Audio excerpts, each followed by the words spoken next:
ভিখারি করেছে তোমাকে। বড় ভাই আসসালামু আলাইকুম। ভালো আছেন ভাই? ও রে হে, তুমি কি ডাক্তার নাকি যে তোমার কাছে করতে হবে যে আমি ভালো আছি কি খারাপ আছি?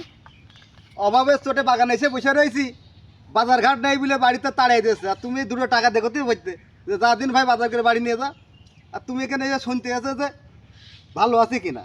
হ্যাঁ, আমি কি আর কব, আমার যাও এখানে যাও, দুটো টাকা দেওয়ার বেলায় নেই। বাবা একেবারে মানে বাড়ার বা আলামাত দুটো টাকা দিয়ে সাহায্য করার বেলায় নেই, শুধু এসে ভালো আছো ভালো আছো আর মাংনা 2 টাকা সালাম দিয়ে দৌড়। ওরে ভিখারি করেছে তোমাকে। বড় ভাই আসসালামু আলাইকুম। ভালো আছেন ভাই?